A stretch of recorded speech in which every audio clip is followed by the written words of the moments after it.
धन धन सतगुरु तेरा ही आसरा।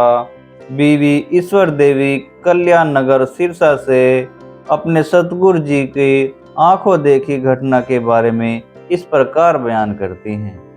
सन 1965 में मेरी बुआ तुलसाबाई को टीबी की बीमारी हो गई, जिसमें उसको न दिन को चैन मिलता और न ही रात को नींद आती। वह दिन प्रतिदिन कमजोर होती गई। घर वाले भी अचानक हुई इस बीमारी से काफ़ी चिंतित थे। हमने उसका बहुत इलाज करवाया, परंतु कहीं से भी उसे तनिक भी आराम नहीं आया। डॉक्टरों से जब हमने पूछा कि अब इसका अन्य क्या इलाज है, तो डॉक्टरों ने हमें सलाह दी कि आप इसे पटियाला के राजेंद्रा अस्पताल में ले जाएं। अगले ही दिन हमने पटियाला जाने की तैयारी कर ली। तुलसाबाई की देखभाल के लिए मेरे मामा हरबंस लाल को भी उनके साथ पटियाला भेज दिया। बीमारी के कारण वह काफ़ी कमज़ोर हो गई थी और उसने पटियाला जाने से पहले ही यह इशारा कर दिया था कि मुझे वहां ले जाने का कोई फ़ायदा नहीं है, क्योंकि वहां से वापस आना मेरे लिए संभव नहीं है। मेरी एक और बुआ गणेशाबाई, जो कल्याण नगर सरसा में रहती हैं, अगले दिन अचानक उसको भी बहुत तेज बुखार हो गया। उसे इतना तेज बुखार पहले कभी भी नहीं हुआ था। इस दौरान उसके बचने की कोई आशा नहीं थी। जब गणेशाबाई तेज बुखार के कारण बेहोशी की हालत में पड़ी थी, तो उसने देखा कि बेपरवाह मस्ताना जी उसे अपने निज धाम सचखंड ले जाने के लिए आ गए हैं।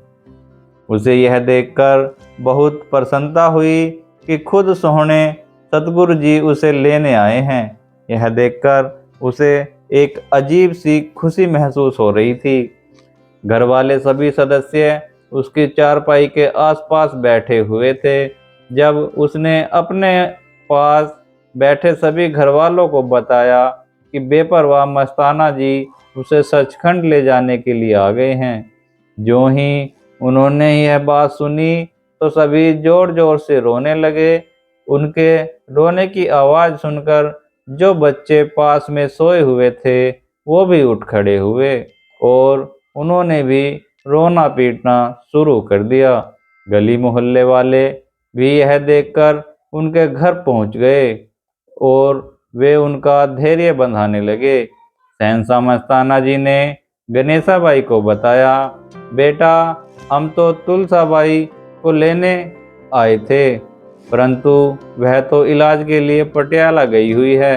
तेरे तो अभी बच्चे छोटे हैं, इनका पालन पोषण भी करना है। बेटा, तुम्हें तो यहीं छोड़ जाते हैं। अब तो तुलसाबाई को लेने के लिए हमें पटियाला ही जाना पड़ेगा। इतना कहते ही बेपरवाह मस्ताना जी अलोप हो गए।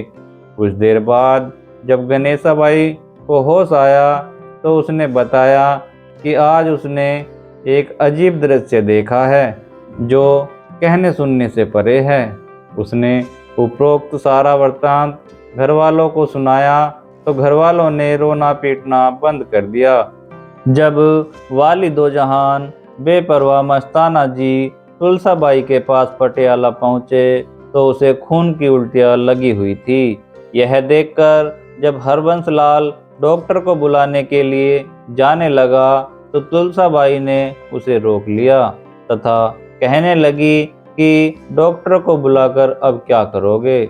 उसका डॉक्टर तो यहाँ आ गया है, अब उसे किसी और डॉक्टर की जरूरत नहीं है। यानी सोहने सतगुरु सहनसा मस्ताना जी आ गए हैं। अब उसके दुखों के सभी काले बादल समाप्त हो चुके हैं। अब वह तो अपने सतगुरु के साथ निज धाम सचखंड जा रही है। इतना कहते ही तुलसाबाई ने वहीं चोला छोड़ दिया तथा अपने सतगुरु के साथ सतलोक चली गई। पारिवारिक सदस्य जो साथ थे बताते हैं, जब तुलसाबाई ने चोला छोड़ा तो उस समय वह बराबर बातें कर रही थी। अपना अंतिम समय देखकर भयभीत होने की बजाय उसे अंदर से एक अजीब खुशी अनुभव हो रही थी। यह बात उसके चेहरे से प्रत्यक्ष दिखाई पड़ती थी।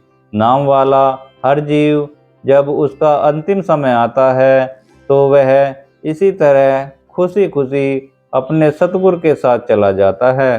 धन धन सतगुरु तेरा ही आसरा।